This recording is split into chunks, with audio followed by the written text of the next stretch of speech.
안녕하세요. 이번 시간은 집합건물에 있어서 대지권 내지 대지 사용권을 설명해 보도록 하겠습니다. 자, 물건에는 부동산과 동산이 있죠. 그리고 부동산에는 토지와 건물이 있습니다.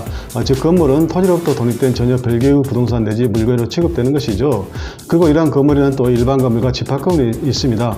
따라서 등기부 내 등기 기록도 토지 등기부, 그 다음에 일반 건물 등기부, 집합건물 등기부가 따로 있는 것이죠. 그리고 집합건물로서 대표적인 것은 아파트이죠. 기타 빌라라든가 연립주택이라든가 도시형 생활주택, 그리고 오피스텔 내지 또 구분 점포로서 구분 상가 등도 집합건물에 속하는 것이죠. 그리고 이제 아파트 같은 경우는 또 단지를 구성해서 여러 동이 있는가 하면 나홀로 아파트로서 한 개 동이 있는 경우도 있죠. 여기서는 이제 아파트라는 집합건물이 단지를 구성하든 나홀로 아파트이든 그 중에서 한 동의 건물로서 집합건물이라는 아파트를 예를 들어서 대지권 내지 대지 사용권을 설명해 보도록 하겠습니다. 그리고 이러한 설명은 기타 집합건물, 즉 빌라라든가 그 다음에 연립주택, 그리고 도시형 생활주택 내지 오피스텔, 그리고 구분 점포로서 구분 상가, 이러한 그 집합건물에 있어서도 이 동일하게 적용되는 것입니다. 그 점 좀 유념하시고요. 거기 화면의 이미지를 보시면요, 아파트 1동의 건물로서 집합건물 구조도 내지 관련 용어가 나오죠. 이 집합건물에 대해서는요, 기본적으로 집합건물 소유 및 관리에 관한 법률, 약칭해서 집합건물법에 의해서 규율되는 것입니다. 이 집합건물 1동의 건물 내에는 여러 개의 구분건물이 있는데 그 각 구분건물이 독립한 한 개의 부동산 내지 한 개의 물건으로서 취급되는데요. 따라서 각각의 구분 건물이 전유 부분으로서 구분 소유권을 객체가 되며 따라서 구분 소유자, 즉 구분 소유권을 가지는 자인 아파트 주인이 각 구분 건물마다 따로따로 있는 것입니다. 예컨대 902호 아파트, 903호 아파트, 1201호 아파트 등 여러 세대별로 주인이 따로 있는 것이죠. 여기서 전유 부분이란 것은 구분 소유권의 목적이 되는 건물 부분을 말합니다. 자, 예컨대 902호 아파트 현관문을 열고 들어가면요, 거실도 나오고 방도 나오고 주방도 나오고 그 다음에 욕실이라든가 베란다 등 이 구분 소유권자 내지 입주자가 다른 입주자를 배제하고서 혼자 독단적으로 전용적으로 사용할 수 있는 그 부분이 있죠. 그 부분을 이제 전유 부분이라고 하는 것이죠. 그리고 다른 입주자와 공동으로 사용하는 부분을 이제 공용 부분이라고 하는 것입니다. 아파트 계단이라든가 그 다음에 엘리베이터실, 그 복도식 아파트에서는 복도라든가 이런 부분이죠. 또한 이 전유 부분 면적을 이제 전용 면적이라고 그러는데, 이 면적이 구분 소유권자 내지 입주자가 독단적으로 사용할 수 있는 나만의 공간인 것이죠. 그리고 이런 전유 부분이 속하는 건물 여러 개가 집합된 1동의 건물을 이제 집합 건물이라고 하는 것입니다. 자, 한편 집합 건물이 소재하는 토지, 예컨대 아파트 단지 내에 있는 토지, 즉 대지는 한 필지가 있는 경우도 있고 수필지, 즉 여러 필지가 있는 경우도 있습니다. 저는 두 필지를 예로 드러놨는데요, 화면의 이미지 맨 밑에 보시면은 대지 1과 2가 있죠. 그 숫자는 일련 번호입니다. 일련 번호 1에 해당하는 토지의 소재 지번, 즉 영등포구 무슨동 456번지와 일련 번호 2에 해당하는 토지 소재 지번, 즉 영등포구 무슨동 457번지가 있죠. 이 등기부에는 이렇게 각 토지, 즉 대지에 일련 번호를 붙이고 그 일련 번호에 해당하는 토지의 소재 지번을 기록해서 공시하게 되는 것입니다. 자, 이제 본격적으로 대지 사용권과 대지권에 관하여 살펴보기로 하겠습니다. 이 대지 사용권이라는 것은요, 구분 소유권자가 전유 부분을 소유하기 위하여 건물의 대지에 대하여 가지는 권리를 말합니다. 즉, 각 구분 건물의 구분 소유자인 각 호실 아파트 주인들은 아파트 대지를 사용할 수 있는 권리가 있는데 이를 대지 사용권이라고 하는 것이죠. 그 대지 사용권은 일반적으로 거의 대부분이 소유권입니다. 즉, 건물 주인과 대지인 토지 주인이 같다는 뜻이겠죠. 집합 건물이 아닌 일반 건물도 마찬가지죠. 그 일반 건물 대지인 토지 주인이 바로 건물 주인인 것이죠. 그리고 이러한 경우에는 여러 구분 소유자들이 그 대지인 토지를 공동 소유로서 공유하는 것이기 때문에 자기 몫인 땅 지분을 갖게 되는 것이고, 그 공유 지분이 대지권 지분으로서 등기부 내지 등기 기록에는 대지권 비율로 등기가 되는 것입니다. 자, 예를 든다면은 그 대지 전체 면적이 10,000제곱미터이고 구분 건물이 총 200세대라고 하면 전유 부분의 전용 면적이 동일하다는 전제하에서는 원칙적으로 902호 아파트 구분 소유자의 대지권 지분 내지 대지권 비율은 1만 제곱미터분의 50제곱미터, 즉 1만 분의 50이 대지권 비율로서 등기가 되는 것이죠.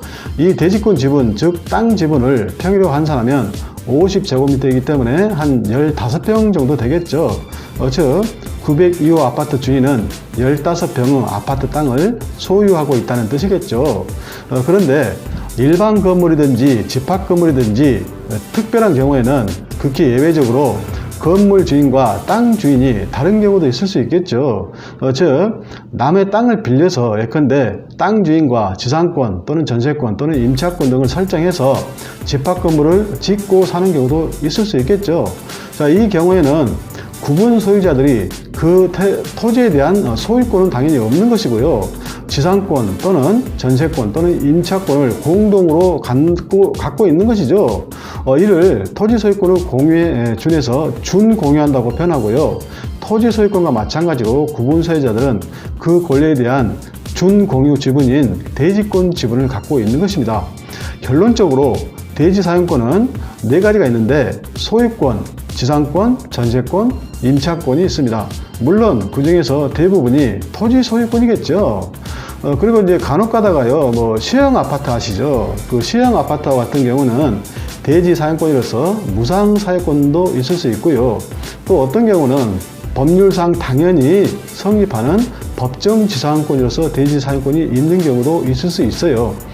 그리고 이런 대지 사용권은 각 구분 건물의 전유 부분과 분리하여 처분할 수 있도록 규약, 아파트 관리 규약이라든가 규약이 있죠. 그 규약으로 정하거나 아니면은 공정증서로 작성하지 않는 이상 구분 소유권과 함께 처분되고 거래됩니다. 즉 대지 사용권은 그러한 특별한 사유가 없는 한 구분 소유권과 함께 처분되고 거래된다는 얘기죠. 이런 전유 부분과 대지 사용권의 일체성을 처분의 일체성이라고 하는 것입니다. 즉 전유 부분에 대한 구분 소유권은 주된 권리에 속하고 대지 사용권은 종된 권리에 속하게 되는데, 종된 권리는 주된 권리와 법적인 운명을 같이 하는 것이 원칙입니다. 따라서 주된 권리인 구분 소유권이 가는 대로 종된 권리인 대지 사용권도 따라가는 것이죠. 즉 구분 소유권이 이전되면 대지 사용권도 당연히 이전되고, 구분 소유권의 저당권을 설정하게 되면 대지 사용권도 당연히 저당권의 객체 내지 목적이 되는 것입니다. 자, 예컨대 902호 아파트 구분 소유자가 그 902호 아파트를 매도하여 집합건물 등기부에 매수인 앞으로 소유권 이전 등기를 해주면 토지 등기부에 따로 땅에 대한 지분 이전 등기를 하지 않더라도 매수인은 그 902호 아파트 구분 소유권을 취득할 뿐만 아니라 토지에 대한 대지 사용권인 소유권, 즉 땅 지분을 당연히 취득하는 것입니다. 또한 902호 구분 소유자가 그 902호 아파트를 은행에 저당권을 설정해서 대출을 받기 위해서 집합건물 등기부에 저당권 설정 등기를 하면 토지 등기부에 따로 땅에 대한 지분 위에 저당권 설정 등기를 하지 않더라도 은행은 그 902호 아파트 전유 부분뿐만 아니라 토지에 대한 대지 사용권, 즉 땅 지분에 대해서도 저당권을 취득하는 것입니다. 이렇게 구분 소유권의 객체인 전유 부분과 땅 지분에 해당하는 대지 사용권이 함께 처분되고 거래되는 것을 처분의 일체성이라고 하고, 이때 대지 사용권을 대지권이라고 하는 것입니다. 즉 일반적으로 대지 사용권과 대지권을 같은 개념으로 일반사에서는 혼용해서 사용하고 있지만은 엄밀한 의미에서는 양자가 전혀 다른 개념이고요. 대지 사용권이 구분 소유권과 처분의 일체성을 가질 때 그 대지 사용권을 대지권이라고 하는 것입니다. 따라서 처분의 일체성이 있는가, 대지권이 있는가를 판단하는 것, 즉 대지 사용권을 전유 부분과 분리하여 처분할 수 있도록 하는 규약이나 공정증서가 작성되어 있는가 여부를 살펴보는 것이 엄청 중요한 것입니다. 예컨대 아파트 902호에 대한 경매에 있어서 그 902호라는 구분 건물에 속하는 전유 부분만 경매로 매각된 경우에 그 대지 사용권 내지 대지권 지분도 포함되는지 여부가 관건인데, 경매를 진행하는 집행법원은 대지권의 유무, 전유 부분과 분리 처분이 가능하도록 규정한 규약이나 공정증서가 있는지 여부에 관해 집행관에게 조사하도록 하고, 그러한 규약이나 공정증서가 없다면, 즉 전유 부분과 대지 사용권의 처분의 일체성이 있다는 것, 즉 대지권이 있다는 것이 밝혀지면 이를 경매 목적물의 일부로서 평가에 포함시켜 최저 매각 가격을 정하고 있는 것입니다. 또 매각 공고일과 매각 물건 명시서의 작성에 있어서도 그 대지권의 존재를 표시하고 있습니다. 따라서 이 경우에는 경락을 받은 경락인 내지 매수인은 902호 아파트 전유 부분의 구분 소유권뿐만 아니라 대지권, 즉 땅에 대한 권리도 취득하게 되는 것입니다. 그러나 전유 부분과 대지 사용권을 분리 처분이 가능하도록 규정한 규약이나 공정증서가 있는 경우에는 처분의 일체성이 없기 때문에 경락인인 매수인은 아파트 902호의 전유 부분에 대한 구분 소유권만 취득할 뿐 대지권은 취득하지 못하는 것입니다. 즉, 이 경우에는 아파트 902호의 주인은 경락인인 매수인이 되고 땅 주인은 따로 기존의 전유 부분의 구분 소유자인 경매를 당하는 사람이 되는 것이죠. 결국 비참한 결과가 되는 것입니다. 다른 말로 경매를 잘 못 받았다는 얘기죠. 따라서 경매를 신청할 때는 미리 매각 물건 명시서에 대지권이 포함되어 있는지 여부를 반드시 확인하셔야 되는 것입니다. 그리고 이러한 대지권의 종류도 대지 사용권과 마찬가지로 소유권, 지상권, 전세권, 임차권이 있는 것입니다. 물론 대지권으로서 소유권, 대지권이 거의 대부분인 것이죠. 그리고 대지권 등기를 할 때는 이 등기관이 우선 집합건물 등기부에 대지권 등기로서 대지권의 목적이 되는 토지의 일련번호 및 그 일련번호에 해당하는 토지의 소재 지번, 그리고 대지권의 종류 및 대지권 지분으로서 대지권 비율을 등기하고, 그리고 나서 토지 등기부를 찾아서 그 토지 등기부에 대지권인 뜻의 등기를 하게 되는 것입니다. 즉, 그 토지가 집합건물의 대지권의 목적이 되는 토지라는 것을 토지 등기부에 해주는 것이 바로 대지권인 뜻의 등기인데, 대지권의 종류가 소유권인 경우에는 토지 등기부 갑구에, 대지권의 종류가 소유권이 아닌 지상권, 전세권 또는 임차권인 경우에는 토지 등기부 을구에 대지권인 뜻의 등기를 하게 되는 것입니다.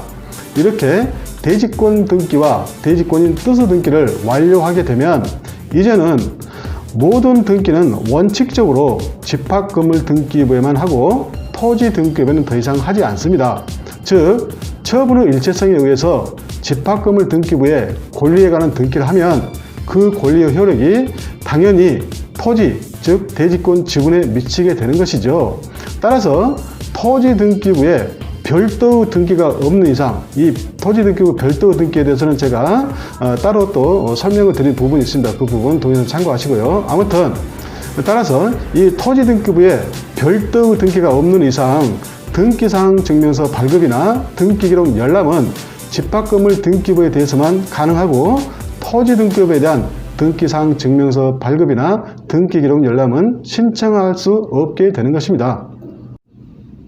자, 이제 마지막으로 대지권과 관련해서 집합건물 등기부를 살펴볼 때 주의할 점, 특히 집합건물의 구분건물인 전유 부분에 대하여 거래할 때 중요한 것은 대지사용권 내지 대지권 유무, 그리고 대지권의 종류 및 대지권 지분으로서 대지권 비율인데, 그 부분에 대하여 몇 가지 살펴보면 다음과 같습니다. 첫째, 대지사용권 내지 대지권의 유무, 그리고 대지권 등기가 되어 있는가를 먼저 확인해야 합니다. 집합건물을 신청하고 최초로 하는 등기로서 보전 등기를 할 때 대지권 등기를 동시에 하는 경우가 일반적이지만, 특별한 경우에는 여러 사정에 의해서 대지권 등기를 나중에 하는 경우가 있습니다. 특히 대지사용권이 없는 경우도 있고 대지사용권을 나중에 취득하는 경우도 있습니다. 대지사용권을 나중에 취득해서 대지권 변경 등기를 하는 경우를 대지사용권의 사후취득이라고 합니다. 따라서 구분건물에 대한 보전 등기가 되어 있는데 아직 대지권 등기가 되어 있지 않는 경우에는 조심하시고 그 이유가 무엇인지를 자세하게 알아봐야 하겠죠. 그리고 더 나아가서 전유 부분과 대지사용권의 일체성, 즉 처분의 일체성도 살펴봐야 합니다.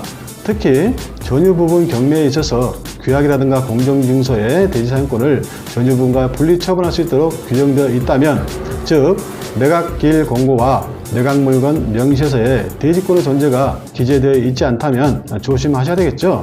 자, 둘째, 대지권 등기가 되어 있다면 그 대지권 종류가 소유권 대지권인가 아니면 지상권 또는 전세권 또는 임차권 대지권인가를 살펴봐야 되겠죠. 이 소유권 대지권인 경우가 거의 대부분이지만 간혹 대지권의 종류가 지상권, 전세권, 임차권인 경우가 있습니다. 즉 건물 주인이 땅 주인이 아니고 땅 주인이 따로 있는 경우가 있다는 뜻이죠. 자, 이 경우에는 특히 매매 계약에 있어서 매수가액이나 경매에 있어서 입찰가액을 결정할 때 주의를 요하는 것이죠. 자, 셋째, 대지권 지분, 즉 대지권 비율을 살펴봐야 됩니다. 내가 아파트를 사든가 경매를 받든가 할 때 아파트라는 구분 건물이 속하는 전유 부분만 매수 내지 경매에 받는 것이 아니고 그 땅 지분을 함께 매수 내지 경매에 받는 것이므로 그 땅 지분의 면적이 몇 평인가 그리고 그 인근 땅값이 평당 얼마인가를 알아보는 것은 당연한 것이죠. 특히 오래된 아파트나 빌라 등에 대하여 재건축이나 재개발 등을 고려해서 투자 가치를 생각하고 부동산 거래를 한다면 그 대지의 전체 면적과 대지권 지분이 몇 평인가를 파악하는 것이 극히 중요합니다. 재건축 등을 한다면 어차피 건물 같은 것은 헐어버리고 땅만 남기 때문이죠. 이상으로 집합 건물에 대한 대지권 내지 대지사용권에 대한 설명을 마치기로 하겠습니다. 도움이 되셨다면 구독과 좋아요를 부탁드립니다. 다음 시간에 또 뵙기로 하겠습니다. 감사합니다.